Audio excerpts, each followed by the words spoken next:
दोस्तों, मुफ्ती सलमान अजहरी साहब को जूनागढ़ ले जाया गया है और आप तमाम लोग जानते हैं कि उन्हें 2 दिनों के लिए ट्रांजिट रिमांड पर रखा गया है और अब उन्हें रिमांड पर ले जाने के लिए कोर्ट में पेश किया गया है। जिस दरमियान का आप वीडियो ये देख पा रहे हैं, मुफ्ती सलमान अजहरी साहब आपको दिखाई दे रहे होंगे और उन्हें कोर्ट में ले जाकर के उसके बाद 2 दिन के लिए ट्रांजिट रिमांड पर ले लिया गया है और अब उन्हें जूनागढ़ में रिमांड पर 2 दिनों के लिए रखा जाएगा। उनसे लगातार पूछताछ होगी। लेकिन इस पूरे मामले के बाद मुफ्ती सलमान अजहरी साहब के जो एक वकील हैं, जिनका नाम आरिफ साहब है, उन्होंने अब बयान दिया है और उन्होंने जो बयान दिया है वो हम आपको सुनाते हैं कि किस तरह से आरिफ साहब ने सीधे सीधे ये बात कही है कि ये लोग अब बंबई के हाई कोर्ट जाने वाले हैं। जी हां, और हाई कोर्ट इसलिए नहीं जा रहे हैं क्योंकि मुफ्ती सलमान अजहरी साहब को छुड़वाना है, बल्कि इसलिए जा रहे हैं क्योंकि उन अधिकारियों के ऊपर कंप्लेन करना है और उन अधिकारियों के ऊपर कार्रवाई करवानी है।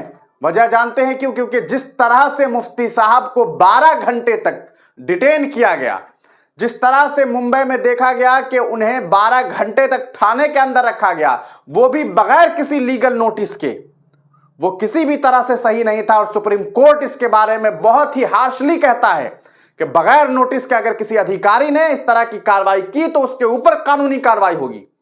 और अब आरिफ साहब का यह कहना है, मुफ्ती सलमान अजहरी साहब के वकील का यह कहना है कि वो इसी तरह का काम करने वाले हैं। और अब देखना यह है कि यह मामला कब सामने आता है और कब यह कार्रवाई की जाती है। लेकिन यकीनन अगर ये कोर्ट में केस किया जाता है और हाई कोर्ट में यह मामला जाता है तो उन अधिकारियों को भी चैन से नहीं रहने दिया जा सकता है। आप तमाम लोग पहले सुनिए कि क्या कुछ कह रहे हैं मुफ्ती सलमान अजहरी साहब के वकील साहब। का जो अभी 2 दिन का ट्रांजिट रिमांड दिया है मजिस्ट्रेट साहब ने, और इनमें सेक्शन लगाया गया था 153B 505 पार्ट 2 और अन्य सेक्शन थे। ठीक है, अभी उन्होंने तो डिमांड किया था ज़्यादा दिन का, मगर मुफ्ती साहब का मजिस्ट्रेट साहब ने 2 दिन तक रिमांड दिया, ट्रांजिट रिमांड, क्योंकि FIR गुजरात में हुआ है। अभी बाकी देखते प्रतिक्रिया वो गुजरात में की जाएगी आगे। आपकी मतलब ये पूरे मामले में क्या कहेंगे? ये जो सेक्शन लगाए गए उनके बारे में क्या कहेंगे? सेक्शन तो सब हेट स्पीच के है, उसमें हमारा क्वेश्चन नहीं है। हमारा ये मानना और हमारा कहना है कि इलीगल डिटेंशन है, क्योंकि इनको ना 41A का नोटिस दिया गया, जो सुप्रीम कोर्ट बहुत हार्शली बोला है सुप्रीम कोर्ट ने। और सुप्रीम कोर्ट ने एक और चीज़ बोला है कि अगर आप 41A का नोटिस नहीं देते हैं तो उन पर कार्रवाई होना चाहिए ऑफिसर्स पे। अभी हमारा नेक्स्ट स्टेप ये है, हम हाई कोर्ट जाएंगे, बॉम्बे हाई कोर्ट।